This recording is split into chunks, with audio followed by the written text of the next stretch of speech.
Magandang araw po muli sa ating mga sir at isi-share ko lamang po sa inyo itong diagram na in-install ko sa PCX 160, itong TDD, yan, TDD Nightcrawler, TDD Spotlight, yan po. At yung dual contact horn, yung loud horn with back to stock at saka yung kanyang underglow sa ilalim, yan po. Dito po sa diagram na ito ay gumamit po ako ng yung 3-in-1 switch, yan po. 3-in-1 switch yan, ilalagay ko na lamang po sa screen kung ano ang itsura po nung 3-in-1 hollow switch, yan po. Tapos yung itsura ng ating TDD, yan po. Tapos nag-install din po ako ng loud horn with back to stock at saka yung kanyang underglow. Yan po, mabilisang paliwanag lamang po ito mga sir. Yan po. Dito po sa TDD, yan, may 3 wires po siya, yung kanyang yan po, may 3 wires po yan. Yung red, yung kanyang high beam, tapos yung black, yung kanyang ground, tapos yung yellow, yung kanyang low beam. Yan po, 3 wires po yung TDD natin. Tapos, dalawang relay po yung aking ginamit, yan, para sa low at saka high ng ating TDD. Yan po. Dito po sa dalawang relay na ito, yan po. Yan, pinagsama po natin yung 230 ng relay natin. Yan po. Ang ginamit ko pong relay dito ay yung Denso relay. Dito po sa diagram na aking drawing ay yung 4-pin relay na lamang po yung kadalasan natin ginagamit dito. Yan po. Yan po. Yung 230 ng ating relay, nilagay natin sa positive ng ating battery na dumaan sa fuse. Yan po. Gumamit po ako dito ng 15 amperes na fuse. Yan po. Yan, yung 230 papunta sa ating fuse. Yan. Tapos yung 85 at saka 86 na magkabilan ating relay, pinagsama natin, ginawa natin siya ng ground. Yan. Nilagay po natin sa ground or negative yung 86 at saka 85 ng ating magkabilang relay. Tapos yung 86 at saka 85 ng ating magkabilang relay, ito yung aking ginawang trigger dito sa 3-in-1 na switch. Yan po. Ito pong switch na ito, yung 3-in-1 niya, makikita nyo po sa screen. May 3 wires po siya yan. Yan, 3 wires. Yung isang wire po niyan, dito sa ginamit ko sa switch na to, may 3 wires yan na blue at saka black at saka brown. Yan po. Yung isang wire po doon ay yung kanyang negative. Tapos yung isa po, yung common na ilalagay natin sa accessories wire.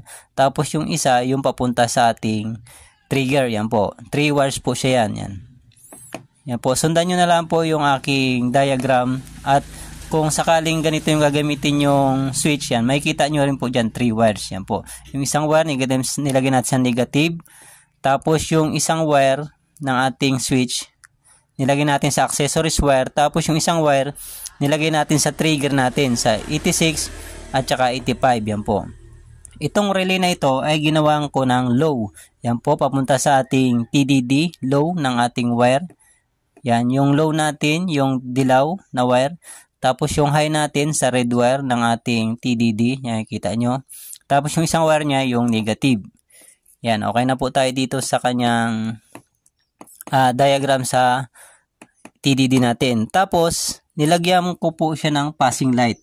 Ito naman po yung ating passing light. Yan. Makikita nyo po sa screen yung paglalagay ko ng passing light sa kanyang switch. Yan po. Ganito po itsura ng passing light na ating ginamit sa motor na yan. Yan. Ito po kayong passing light. Passing switch. 2 wire po yan. Yung isang wire po nilagay natin sa accessories wire. Tapos yung isang wire, nilagay ko po sa high ng ating relay. Yan po. Ang gusto lamang po ng customer ay isang passing switch lang or passing. Nilagay lang po sa high ng ating TDD. Gusto niya lang sa high ng ating TDD. Yan po. Pwede nyo pong gawin na dalawa yung magiging passing natin. Pag nakalow ka, magpapassing. Tapos pag nakahika, magpapassing. Pero iisa lamang po yung ginawa ko dito. Yun lang gusto ng customer sa high beam lang ng ating TDD. At papaliwanag ko po pala yung paano siya nag-operate itong ating TDD dito sa switch. Yan po. Halimbawa po yung ating hollow switch. Kapag pinindot nyo po itong hollow switch, yung low beam niya, yan, kapag nakalubog, iilaw yung yellow wire. Tapos kung gusto mong mag-high, pindutin mo ulit ito, i-off mo yung low, pindutin mo yung high. Bubukas naman yung high. Kung gusto mo silang sabay, kasi po 3 modes po ito eh. Low, tsaka high, at tsaka combination ng dilaw at puti. Kung gusto mong 3 modes yung combination, pagsabay mong pindutin yung halo switch para yellow at white yung lalabas ng ilaw natin sa TDD. Makikita nyo po sa video na aking papakita. Yan. Tapos po, okay na po tayo dito sa passing switch. Makikita nyo po. Tapos dito naman po sa kanyang dual contact horn yung back to stock. Yan, gumamit po ako ng isang relay po. Yan. Yung 30, pupunta sa ating fuse. Gumamit ako ng 10 amp na fuse. Papunta sa positive ng ating battery. Tapos yung 85, ginawa kong negative. Tinap ko sa negative. Tapos po, yung 86, yan. Ang ginamit ko pong selector dito sa dual contact horn ay yung 3-way switch. Yan. Gusto po kasi ng may-ari yung nakalagay na lang sa side mirror kasi ayaw niya magbutas sa pairings na kanyang motor. Kaya ang ginamit ko po dito ay 3-way switch yan. Yung sa 3-way switch, 3 wires yan. Hanapin nyo yung common ng ating 3-way switch. Yan po. Tapos yung common ng ating 3-way switch, ilagay nyo doon sa stock horn wire. Yan po. Nilagay ko po dito yung dalawang wire ng ating stock horn. Yan. Makikita nyo sa ating stock na busina, may dalawang wire dyan. Yan, dalawang wire. Hanapin yung light green. Kasi ang kulay ng stock horn ng PCX, yung dalawang wire, light green at saka green. Yan po. Yung light green, ito yung trigger horn natin galing sa ating busina sa switch natin. Yan. Nilagay natin sa common ng 3-way switch.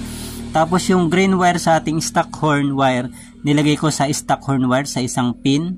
Tapos yung ating 3-way switch, yung isang wire ng ating 3-way switch, nilagay ko sa stock horn. Tapos yung isang wire ng ating 3-way switch, yan, bahala na kayo kung saan yung gagamitin, yung high or low ng ating 3-way switch. Tapos yung isang wire ng ating 3-way switch, nilagay ko sa 86 ng relay, yan po. Tapos yung 87 papunta sa positive line ng ating loud horn. Tapos yung negative line ng ating loud horn, nilagay natin sa negative ng ating battery, yan po. Lahat po ng negative na aking ginawa ay nakadirect sa negative ng ating battery, yan po. Paano po mag-operate yung ating dual contact horn? Yan po. Kapag nakagitna, yan, nakagitna yung ating switch, yung ginagamit din po kasi natin to sa ating mga mini driving light, yan, 3-way switch na yan. Pag nakagitna yung ating switch or naka-off, walang tutunog. Kapag pinindot mo sa taas, yan, nakaselect siya sa stock horn. Pag pindot mo ng switch ng ating busina, tutunog yung ating stock horn. Kapag switch mo dito sa ng ating 3-way switch sa baba, yan, magsiselect siya sa loud horn. Yan. Pag pinindot mo yung switch, gagana yung ating loud horn ng ating yung PIA natin, tutunog na yan kapag switch natin sa low ng ating 3-way switch. Yan po. Ganun po mag-operate yung ating dual contact horn. Yan po.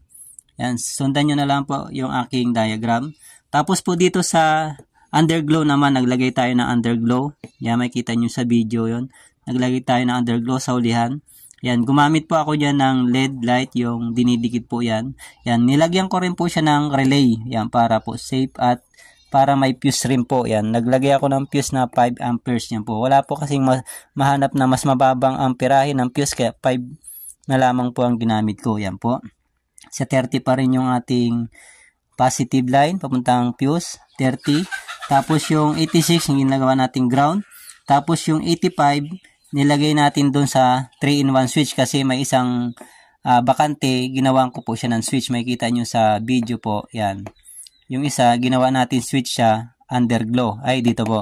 Ginawa nating switch siya underglow, yan. Papunta sa 85. Tapos yung 87 sa positive line ng ating underglow. Yan lamang masir at sana po ay nasundan nyo po itong aking paliwanag tungkol dito sa diagram. Makikita nyo po itong drawing kong diagram na in-install ko sa PCX. Yan, 160. Yan po. At siya nga po pala ang pinagkuhanan ko ng accessories wire ng ating ginawang wirings doon po ako kumuha or nagtap sa may USB port, yung sa charger niya. Doon sa, makikita nyo sa harapan yan. Yung kulay ng wire ay blue with white. Yan po. Dalawang kulay po kasi yun eh. Yung green ground, tapos yung blue with white, yun yung accessories wire niya. Galing sa accessories wire. Sa may USB charger niya. Yun lamang mga sir, at sana po ay naunawaan nyo pong itong aking paliwanag tungkol dito sa diagram ng ating TDD at saka dual contact horn. Yan po, back to stock. Yun lamang mga sir, at screenshot nyo na lamang po itong diagram na ito. Or kung gusto nyo makakuha ng diagram, malinaw na diagram, yan. At puntahan nyo lang po yung sa description ng aking channel. Nandun po yung aking Facebook account yan. I-follow nyo na lamang po ako doon para mabigyan ko kayo nitong copy nitong diagram na ito kung sakaling mag-install kayo sa PCX 160. At yun lamang po mga sir, at huwag nyo kalimutang mag-subscribe at pakilike na rin at i-share nyo po sa mga kakilala nyo na hindi pa po nakakalam. At yun lamang po mga sir, at maraming salamat po sa inyong panonood. And ay shoutout ko lamang po si Sir Willie Asas 3375, yan. Masugid po nating tagapanood sa ating YouTube channel.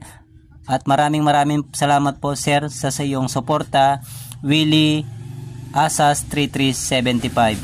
Shoutout sa iyo sir, at kay Sir Julius Cesar Gallego. Yan, shout out sa iyo sir. Yan, nag-message sa akin, nag-PM siya sa akin. Shout out sa iyo sir Julius Cesar Gallego. Maraming salamat sir sa iyong suporta. At yun lamang po, at maraming salamat sa inyong panonood, and God bless po.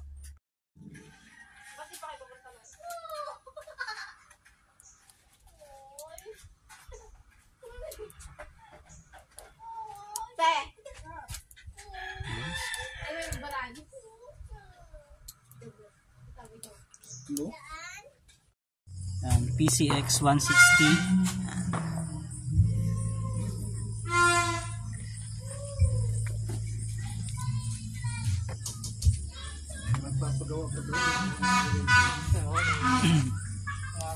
Yung bracket. TDD 3 modes 70 watts.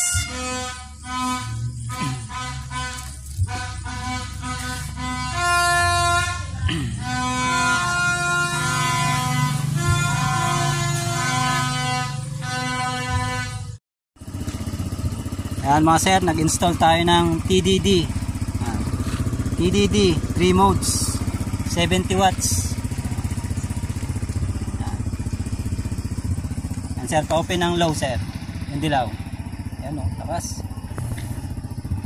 Yung patay mo sir, tapos yung puti. Ayan mga sir o. Sige ulit sir, ulit. Dilaw sa gitna. Yan. Tapos patayin mo. Puti. Tapos pagsamahin mo sila. Yan. 3 modes. Yan. Tapos ito yung kanyang switch. Yan. Ito yung switch niya.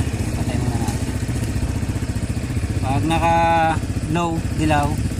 Yan. Dilaw. Tapos off, white. Yan. Tapos sabay yung dilaw at puti. Yan. Dilaw at puti. Tapos meron din si sir na underglow. Tapos stock horn. Tapos loud horn.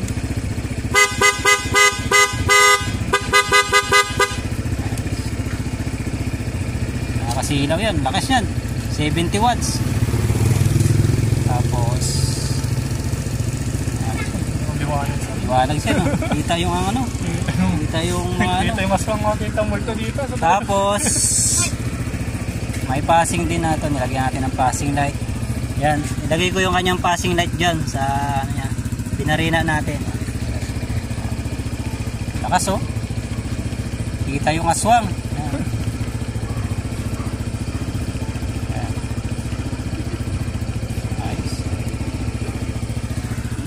Sir, dito ako sa malayo sir. Yan. Iwanan yun. Sige sir. Lakas.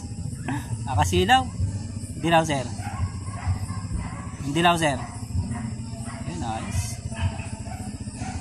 Okay.